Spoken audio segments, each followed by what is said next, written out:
guys, and welcome back to my channel. It's Keisha here. If you're new, please like, share and subscribe to my channel. Don't forget to leave a comment down below on what you'd like me to cook or try out as we chit chat. So today I'm making pilau and kamande from the comments, that is. And the storyline for today is my first time traveling, as you've read from the description box below. So the first thing, before I jump into my storyline, I have my rice here. It's 2.5 cups. I have my ground beef for my pilau. I have kamande ready, lentils. I have red onion, spring onion, some tomatoes, some carrots, some spices that I'll show you when I start cooking, and ginger and garlic paste with oil that my sister made. Okay, let's get into it. Guys, I already chopped up some spring onions. I'm gonna pop them up in the pot, and then the onions, they're getting to my eyes. So then I'm gonna wash my rice and then start the stove and then get on with it. So guys, I already popped the onions onto the pan or the pots, whatever you like to call them. I'm gonna add a little bit of oil, a little bit here too, not too much but just enough. So guys, I already put in the onions and some carrots. I just finished chopping up the tomatoes. So I was to show you the spices that I was going to use while I cook. And I have here some soy sauce. It's these ones don't really, the soy sauce here doesn't really, sorry, the onion still in my eyes. I have here some garam masala, some paprika, some cumin, some red chili powder. This is salt. It's seasoned salt, so I like this salt very much. We have some chives, some pilau masala, and I have here some cilantro. Cilantro is also coriander, or as we know it, dania. Yes. I already used some cooking oil. As you know, we Africans don't measure, but I've measured the quantity of water that I'm gonna use. It's 3.5 cups for the 2.5 cups of rice that I've used. Yeah, I mean, that's not how we were taught how to measure, but here the rice is very different, and it tends to like get mushy when you use a lot of water. So I'm just cautious, you know. I don't want to get mushy pilau, you know. Okay, so the onions are getting golden brown. I'm gonna come and show you. I'm gonna bring you guys up close so that you see what I'm doing. Okay. So guys, I already put in the ground beef. The onions are nice and caramelized. They look really nice. I think from now on you will be able to see my face. I mean, so this is how it's going on. The ground beef, it's nice, with full of soy sauce and some pilau masala, a bit of garam masala, a bit of cumin. I like to mix up my spices. A little bit of chili. I like my spices. And the salt. This is seasoned salt. Right here we have our lentils. They look so nice and colorful. Yes. This is how it's going on.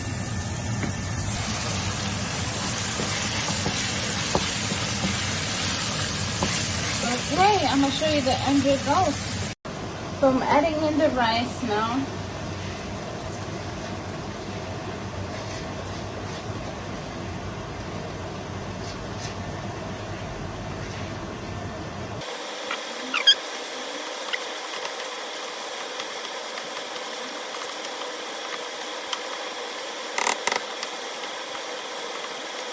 I just want the rice to get a little bit brown so that I add in the water.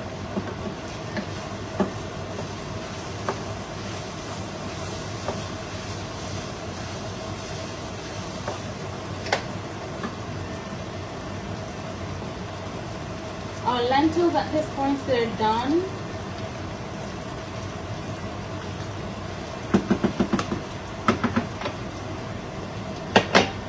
They look so yummy.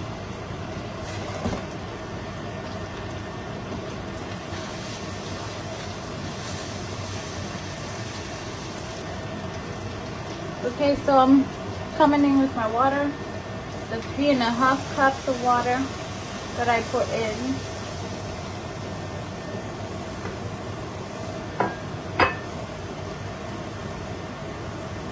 I'm gonna just stir it a little bit.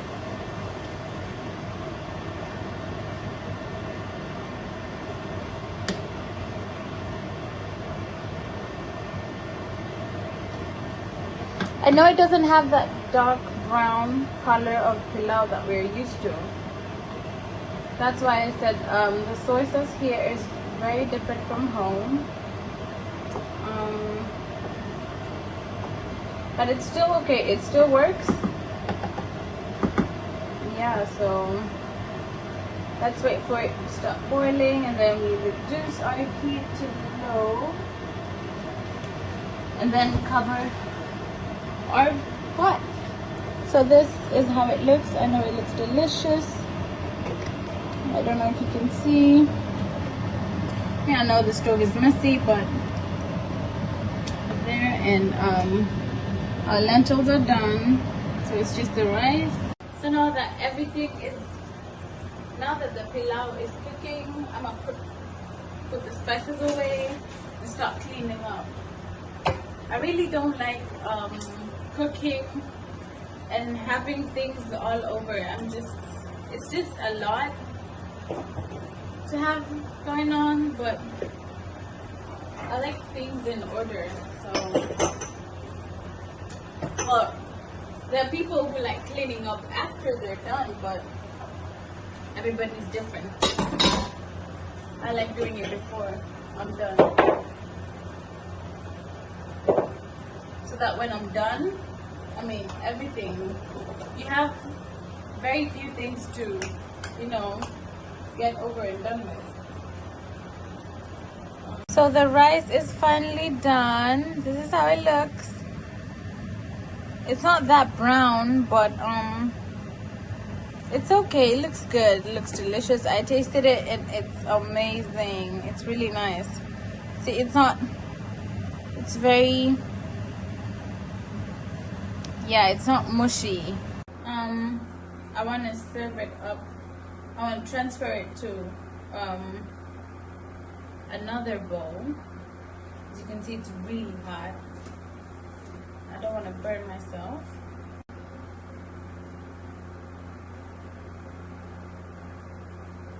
Okay guys, so I'm gonna finish transferring the rest of this and then I'll come back and talk about my story.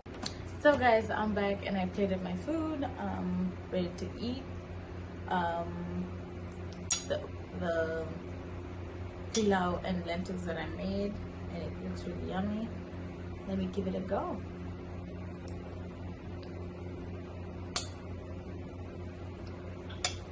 No,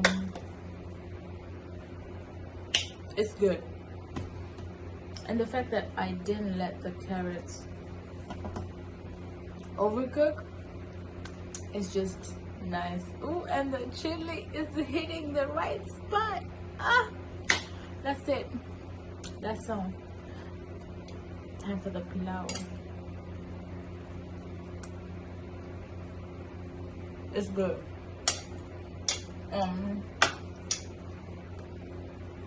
If my sister was here, I would tell her to give me a food review, but right now she's not here. So, till next.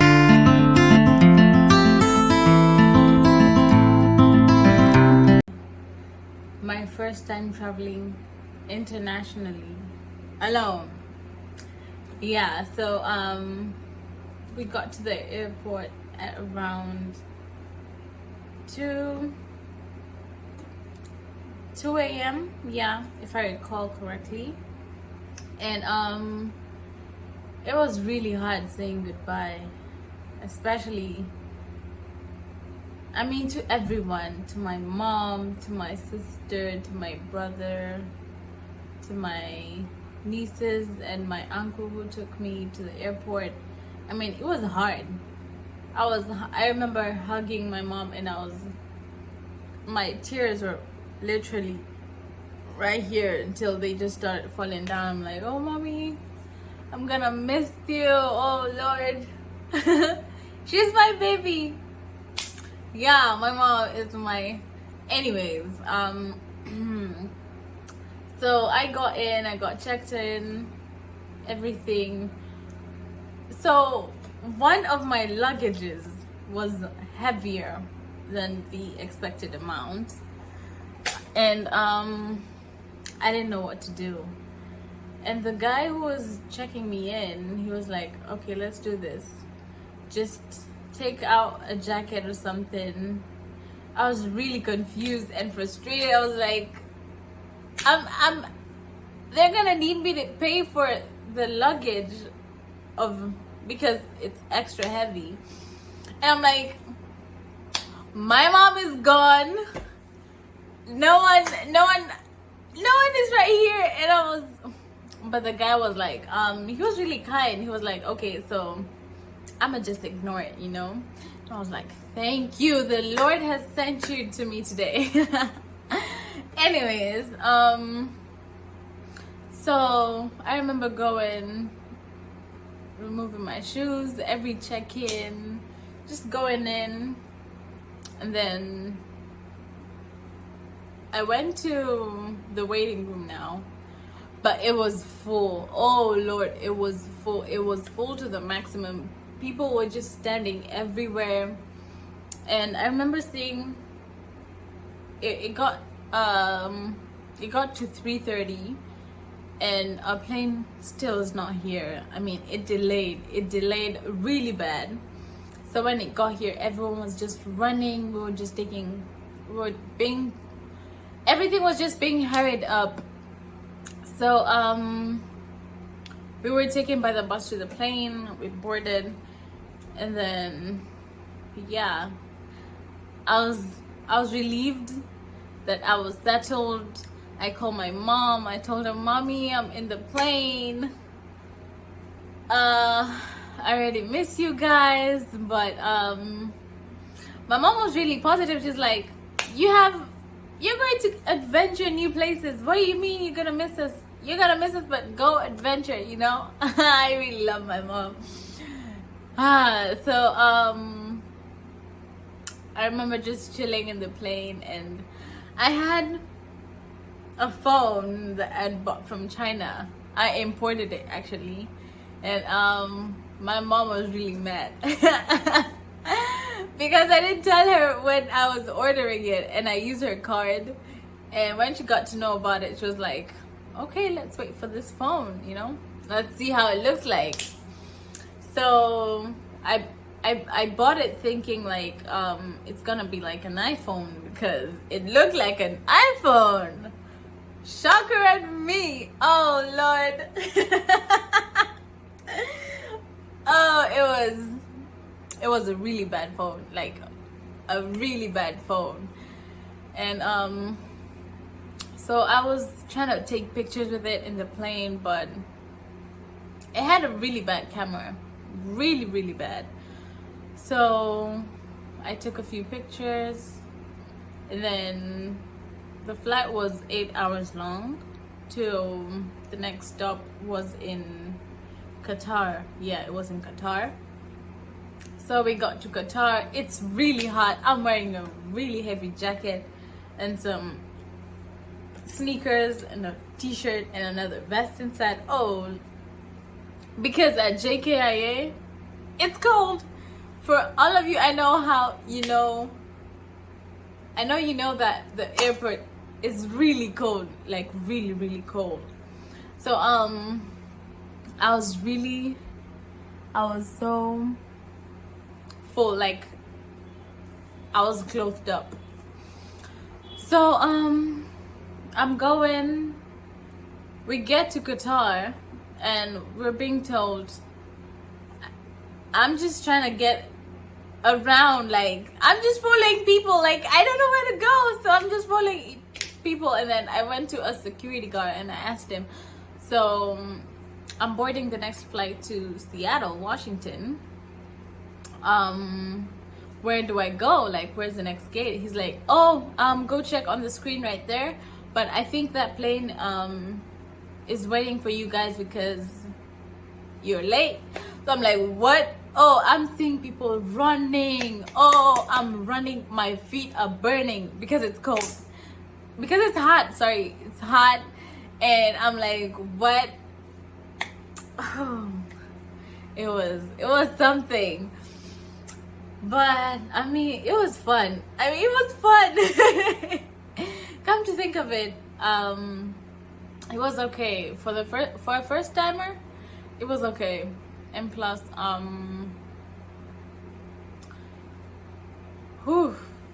it was a nice time. Like I felt really good about it. Like I felt proud of myself that I was able to travel alone internationally, you know. Anyways, I get there, so I'm running to the gate, and then I get checked out, my passport, my tickets and all that. My bags get checked. The same procedure, remove your shoes and get them all. I don't like that process at all. It's just tiresome and you're just doing a lot. I'm trying to run, my plane is almost leaving me, and you're telling me to remove my shoes? The hell. Anyways, we get there. I get there to the patrol. They check me out, and then I go to the plane. I go and get in, and I hear the pilot talking, and he's like, sorry for the delay. We're waiting for some of the passengers from Qatar. The plane was delayed, so we had to wait for them. And I was like, thank God we're a lot, because if it was one person, nobody cares. I mean, nobody cares. So we were a bunch of people, and then I got in, I went and found my seat, and I really hate it. I really hate attention. So like when I got in, when I went to like where my seat is, there are people everywhere. So they're all looking at you that you're coming in. You're the guys who are making us get late and whatnot. And I was like, yo, chill. So anyways, I get in, I find my seat, I put my bags up. Actually, there's someone who put their bags on my compartment to put my bag, and I was like, and the flight attendant was just like, this plane is not full, so you can just put it somewhere else. And I'm like, okay, fine. I went to the back seat and put it up there. Then I went back to my seat. So I remember I sat next to the seat right here was empty. I was sitting in the middle part. There are usually 4 seats, so I was sitting in this one. This one is at the alley, the walkway, and I was sitting right here. This chair next to me was empty, and then there was a grandma sitting there, and a gentleman was sitting next to me. So we get on the plane board, and they tell us the plane will take 14 hours. And I was like, I was just in an 8-hour long flight. I am dying my neck. I did not sleep well. And I had my neck rest and all that. So I'm like, okay, 14 hours. I'm gonna get through this. I'm gonna get through this. Don't worry, it doesn't matter. So I'm there. We get offered some snacks and food. And then I start watching some movies. I sleep, I wake up. That flight was long. Ooh, Lord help me. I don't want to ever have to go. Well, I'll still have to, but 14-hour flights, they are no joke. And there are people who usually go for flights even longer than 14 hours. But for me, that was really long, and you're uncomfortable. You only have really like a small legroom area where you just stretch, and if you want to stretch, you walk to the toilet, to the bathroom, toilet, whatever, then come back. That's it, you're done. Or you can move around in the plane, but I don't think that's really allowed. Maybe just where you are, maybe your sitting area, but not everywhere. So we get to Seattle. Actually, it's in SeaTac, the SeaTac airport, and we land. And I'm like, hold up, wait a minute. I'm in America, like literally, I am on American soil. And the phone I was with, I remember it just gave me, it sent a message like, welcome to the United States of America, what 5G network. That was Airtel. I'm telling you, Safaricom crashed. There's no Safaricom. So I think Airtel, because it has 5G or something, like it can read here. It can, yeah. So it sent me the message, and I was like, oh Lord, I'm here. I'm no longer in Kenya. Oh Lord, I got here. Thank God I'm safe. I prayed before we got to get out. I remember I prayed.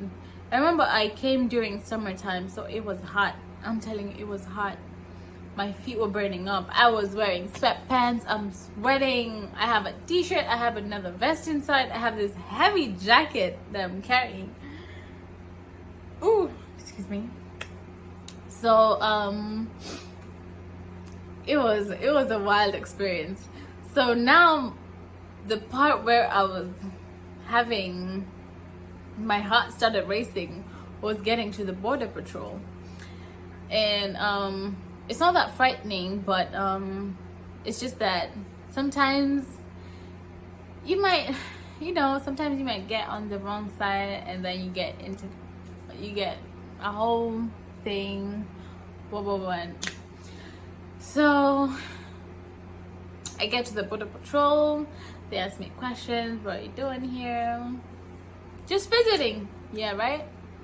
I was coming to visit my sister and, my grandma and my nephew, He's like, oh, how long are you gonna stay? I'm like, just a few months till October. And then we head back for Christmas and Thanksgiving. He's like, oh, that's nice. That's good. And I'm like, yeah, I can't wait. So then, I go down the escalator, go find my bags, get on the train, then to go,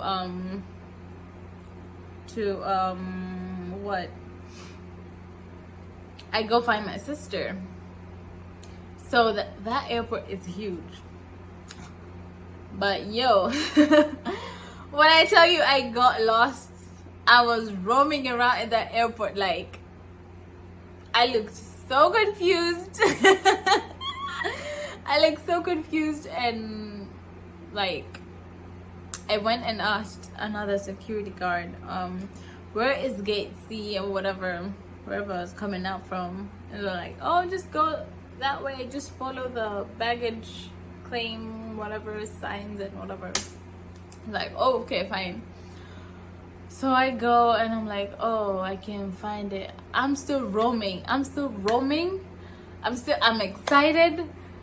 My head is still digesting that I just landed in America, and I'm like, oh, I'm here, right? I'm here. I'm seeing a bunch of white people. I'm like, oh, I'm gonna have to take that out. So I get to my bags and I hear someone shouting, Jule! My sister was like, she was literally shouting. She's like, Jule, Mom, Amefika. And my sister was like, oh wow. And she now started the gemi and everything, the ululations. I don't know if they call that in English, but yeah, sure, whatever. So I see that and I'm like, oh, I'm really here.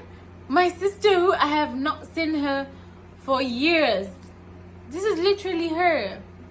I'm like, okay. It felt really, I don't know, I was just overwhelmed with emotions. I was confused. I was what? There was a lot going on, but I was really happy. And we got the bags. We took him to the car. I was there trying to just hold my nephew and say hi, but he's like, oh. And my sister's like, don't worry, he'll get used to you. I'm like, oh, he will have to, because I'm the favorite auntie. He should start getting used to me.